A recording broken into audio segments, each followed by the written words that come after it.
यार ये क्रिएटर्स इतने सारे कपड़ों का करते ही हैं। आज की वीडियो हमारी बहुत ज़्यादा इंटरेस्टिंग होने वाली है। सो हेलो गाइस, मैं नेहा एंड स्वागत है आपका मेरे यूट्यूब चैनल में। जब मैं हॉल वीडियोस देखती थी तो मेरे दिमाग में भी यही क्वेश्चन आता था कि यार ये लोग इतना सारा सामान अपने पास कैसे रखते हैं, कैसे खरीदते हैं, इनके पास इतने पैसे कैसे आते हैं। एंड एक मेजर क्वेश्चन जो कि हर किसी के दिमाग में रहता है कि क्या इन कपड़ों को ये लोग अपने पास रखते हैं या रिटर्न कर देते हैं, और अगर रिटर्न करते हैं तो कैसे करते हैं, इनकी आईडी ब्लॉक क्यों नहीं होती। एंड बहुत सारे लोगों ने मुझसे क्वेश्चन किया था कि आप मीशो से रिलेटेड कैसे कंटेंट बनाते हो, कैसे स्टार्ट करना है।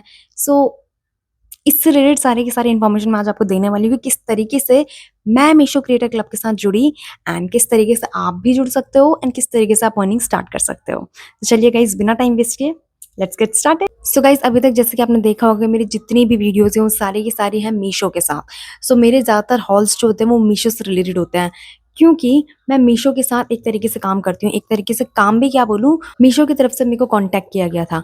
अब मैं आपको पूरी सबसे पहले तो मैं आपको स्टोरी पूरी एक्सप्लेन करती हूँ। तो गाइस, ऐसे ही मैं एक दिन चाय बना रही थी एंड मेरे पे एक कॉल आया, एंड एक लड़की वहाँ से बोली थी, सना। उन्होंने बोला कि आपको मीशो की तरफ से कॉल है ये, एंड आपका जो है आपको अपॉर्चुनिटी दी जा रही है कि अगर आप मीशो क्रिएटर क्लब के साथ जुड़ते हो तो आप कितने भी ऑर्डर्स जो हैं वो कर सकते हो, उन पे वीडियोस बना सकते हो, एंड देन उनको रिटर्न कर सकते हो। And I was like what. So मुझे ये लगा पूरा का पूरा स्कैम कॉल, क्योंकि इससे पहले मैंने एक दो बार ऐसी हरकतें की हैं कि मैंने बहुत सारे कपड़े जो है अमेजोन से और फ्लिपकार्ट से ऑर्डर किए थे। मैं मीशो उतना यूज़ नहीं करती थी। सो मुझे किसी शादी में जाना था एंड वहाँ पे जाने के लिए मैंने कुछ डिसाइड नहीं किया था कि क्या पहनूं। एंड इट्स लाइक कि ऑनलाइन कोई सामान मंगाओ तो बहुत सारा साइज इशू हो जाता है। सो मैंने क्या किया था, 3-4 चीज़ें अमेज़न से मंगा ली थी एंड 3-4 चीज़ें फ्लिपकार्ट से मंगा ली थी। तो उनमें से एक आध चीज़ें मैंने रखी थी एंड बाकी सब रिटर्न कर दी थी। तो मुझे अमेज़न की तरफ से नोटिफ़िकेशन आया था कि आपका अकाउंट जो ब्लॉक हो सकता है अगर ऐसी आपकी हरकतें रहीं तो। एंड फ्लिपकार्ट की तरफ से मेरे को क्लियर नोटिफ़िकेशन था कि मैं अगला जो भी ऑर्डर करने जा रही थी, तो उसमें वो ₹75 एक्स्ट्रा ले रहे थे अगर मैं उस ऑर्डर को रिटर्न करती हूँ। तो अगर मैंने 500 की चीज़ ली है और मैं उसे रिटर्न करती हूँ तो मुझे ₹75 एक्स्ट्रा पे करने पड़ेंगे उसके लिए। सो मैंने तो अभी फ्लिपकार्ट का मुझे ब्लॉकिंग का कोई ऐसा नोटिफ़िकेशन नहीं आया था। मेरे को ये आया था कि आप जो भी अभी रिटर्न करोगे उस पे 75 एक्स्ट्रा पड़ेंगे। तो ये था, तो उसके बाद से तो मैं बहुत ज़्यादा डर गई थी। इवन मैं तो फ्लिपकार्ट की गोल्ड मेंबर थी। मैंने इतने सारे ऑर्डर किए हुए थे पहले के। बट उसके बाद से मैंने फ्लिपकार्ट चलाना बंद किया। तो अब अमेज़न और फ्लिपकार्ट दोनों के दोनों तो बंद हो गए, तो मेरे पास बचा मीशो। तो उसके बाद मैंने मीशो वगैरह चलाया तो मुझे काफ़ी अच्छा लगा, लाइक क्वालिटी भी अच्छी थी, प्राइस तो बहुत ही सस्ता था मीशो पे। सो मुझे मीशो काफ़ी ज़्यादा पसंद आया। बट मेरे पे जब सना का कॉल आया तो आई वाज़ लाइक नहीं यार, ये तो कोई स्कैम कॉल है। मुझे लग रहा है कि क्योंकि पहले भी ऐसे फ्लिपकार्ट और अमेज़न पे मैंने किया था तो मेरा आईडी ब्लॉक होने वाला था, बट हुआ नहीं। तो मुझे इस बारे में उतनी उस टाइम पे उतनी नॉलेज नहीं थी।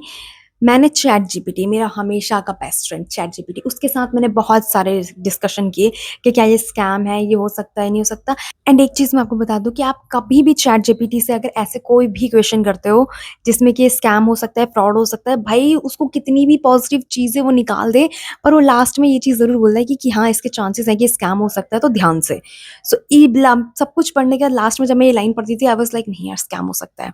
फिर भी मैंने सोचा कि एक बार ट्राई करती हूँ, कोशिश करती हूँ कि क्या-क्या प्रोसेस है, एक बार प्रोसेस देखती हूँ। तो सबसे पहली चीज़ जो उसमें थी गाइस कि फ़ोन नंबर के साथ लॉगिन करना था, एंड सबसे भयंकर चीज़ वही थी, क्योंकि ओटीपी देने में मुझे बहुत ज़्यादा डर लगता है। सो ये तो ऑब्वियसली हर किसी में होता है, फ़ेसबुक, इंस्टाग्राम, कोई भी ऐप चला लो, तो वो होता ही है कि आपको ओटीपी आता है आपको लॉगिन करने के लिए, तो आपको डालना पड़ता है। बट इसमें पता नहीं मुझे इतना ज़्यादा डर लग रहा था कि फ़ोन नंबर के साथ ओटीपी से लॉगिन करना है, और आई वाज़ लाइक करूँ, नहीं करूँ, करूँ, नहीं करूँ। तो करीब 1 हफ़्ता मैंने वेट किया।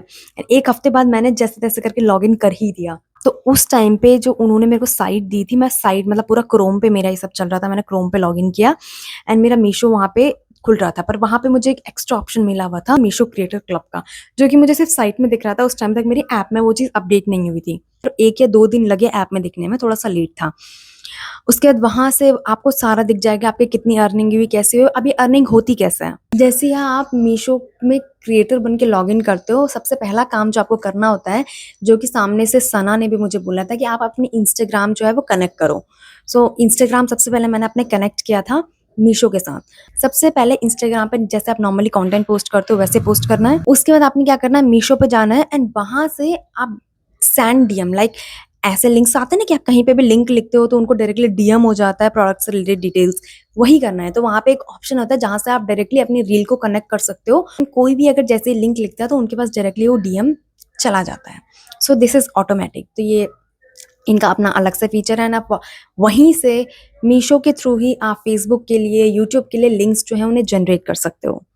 Yes guys, that is easy. इतना इजी है मीशो के साथ काम करना। उसके बाद सना ने कहा कि आप पहला ऑर्डर करो, उसके बाद आपका अकाउंट जो है वो वाइट लिस्ट हो जाएगा।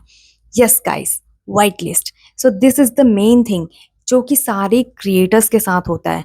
उनके जितने भी अकाउंट होते हैं, फ्लिपकार्ट के, मीशो के, अमेजोन के, उनके अकाउंट जो होते हैं वाइट लिस्टेड होते हैं।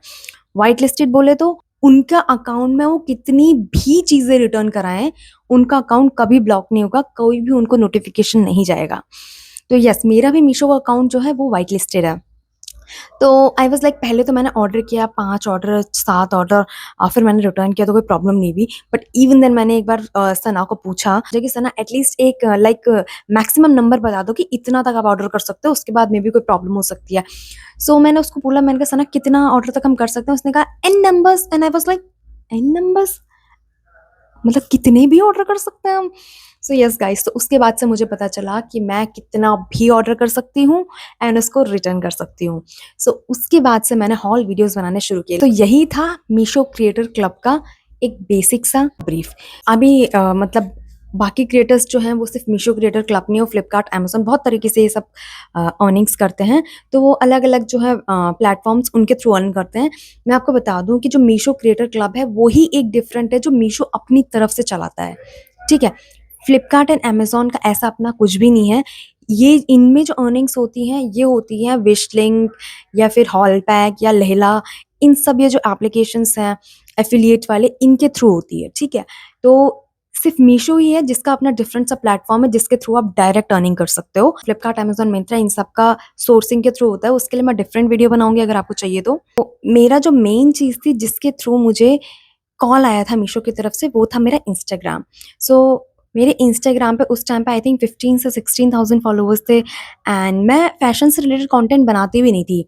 बट इवन देन उन्होंने मुझे कांटेक्ट किया तो मेरे को बहुत ज़्यादा इंटरेस्ट आया कि यार कपड़े मिल रहे हैं, यार लड़कियों का तो शौक होता है कपड़े। So I was like yes yes I can do it. So मैंने हॉल्स बनाने शुरू किया and I just love this work. मुझे ये काम बहुत ज़्यादा पसंद है। मुझे पता अभी मेरी इतनी ज़्यादा ग्रोथ नहीं हो रही है, पर जितनी भी हो रही है मेरे को मज़ा बहुत आ रहा है इस चीज़ में। नाउ द बेसिक क्वेश्चन कि अगर आप भी स्टार्ट करना चाहते हो तो किस तरीके से आप स्टार्ट करो। लाइक मेरे को तो मीशो की तरफ से डायरेक्ट कॉल आया था, पर आप करना चाहते हो तो आप कैसे करो। सो गाइज मैं आपको बता दूं कि इंस्टाग्राम पे मीशो का एक पेज है, मीशो क्रिएटर क्लब, पूरा यही नाम है उसका। जहाँ पे जाके आपको एक फॉर्म मिलेगा उनके बायो में, आप उस फॉर्म को जाके फिल कर सकते हो। अगर उनको आपकी आईडी अप्रोप्रिएट लगी, लाइक आपके अच्छे खासे व्यूज हैं, तो आपको अपॉर्चुनिटी मिल सकती है। उनकी तरफ से आपको कांटेक्ट किया जाएगा एंड फिर आपकी आईडी भी जो है वो वाइट लिस्ट कर दी जाएगी एंड आप इजीली हॉल्स क्रिएट कर सकते हो। मैंने एक बार सुना था किसी वीडियो में कि मीशो क्रिएटर क्लब में एलिजिबल होने के लिए एटलीस्ट आपके 10,000 फॉलोअर्स होने चाहिए। बट ऐसा नहीं है गाइज।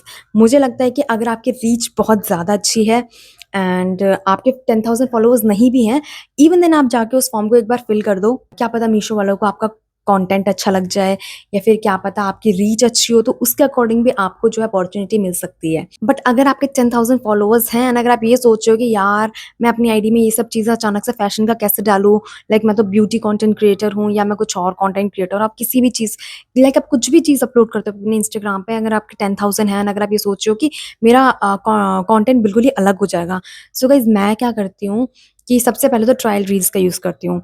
जो मेरे फॉलोअर्स हैं उनको जो चीज़ पसंद है सबसे पहले तो मैं वो चीज़ें भी डालती रहती हूँ। ट्रायल रील्स में मैं फैशन से रिलेटेड कोई भी कंटेंट डाल देती हूँ एंड सबसे बेस्ट चीज़ जो मैं करती हूँ वो क्या है, मैंने यूट्यूब चैनल क्रिएट किया है।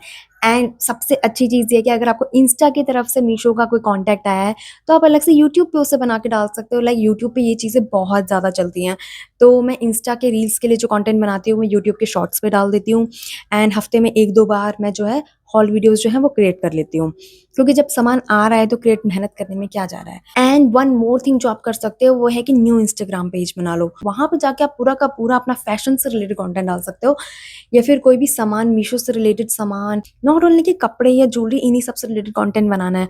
आप और भी बहुत सारी चीजें होती हैं, लाइक होम डिकॉर होता है, घर से रिलेटेड बहुत सारा सामान होता है, किचन का सामान होता है। लाइक अगर आपके आईडी में मेल फॉलोअर्स ज़्यादा हैं, फीमेल कम हैं। तो सबसे पहले तो आपको मेल फॉलोअर्स के लिए भी टाइम टू टाइम कुछ डालना चाहिए, लाइक उनकी टी-शर्ट्स डाल दो, उनके ट्रैक पैंट्स डाल दो, अलग-अलग टाइप के आप दिखा सकते हो। आप पहन के नहीं दिखाओ तो आप नॉर्मली ऐसे शो करके दिखा दो रील्स में, ठीक है? क्योंकि इंस्टा पे फीमेल्स के ज़्यादातर जो फैशन कंटेंट नहीं बनाती हैं, उनके मेल फॉलोअर्स ही होते हैं। बट बीच-बीच में आपको लड़कियों से रिलेटेड कंटेंट भी डालना है ताकि फीमेल जो है वो भी अट्रैक्ट हों। तो ये था मीशो क्रिएटर क्लब से रिलेटेड सारी की सारी इन्फॉर्मेशन जो कि मुझे पता है। बट जो फ्लिपकार्ट, अमेज़न, मिंत्रा ये सब हैं, इनके कोई अपने क्रिएटर क्लब्स नहीं हैं। इनके थ्रू जो अर्निंग होती है वो होती है अलग-अलग जो प्लेटफ़ॉर्म्स हैं लाइक लेले, विशलिंक एंड हॉलपैक, इनके थ्रू होती है। सो इसके लिए मैं एक पूरा का पूरा डिटेल वीडियो बना सकती हूँ अगर आपको इन्फॉर्मेशन चाहिए। सो गाइज़ इससे रिलेटेड आपको कोई भी कन्फ्यूज़न हो, क्वेरी हो या कोई भी सजेशन हो तो आप कमेंट में मुझसे पूछ सकते हो या मुझे सजेस्ट कर सकते हो। तो चलिए guys, that's it for this video. ये एक नॉर्मल सी छोटी-सी वीडियो थी जिसमें मैंने एक्सप्लेन किया कि मैं किस तरीके से मीशो क्रिएटर क्लब के साथ जुड़ी एंड किस तरीके से आप भी जुड़ सकते हैं, आप इसके साथ काम कर सकते हैं। तो चलिए गाइज़ मिलते हैं नेक्स्ट वीडियो में। तब तक अपना ध्यान रखिए, मैं भी रख लूँगी।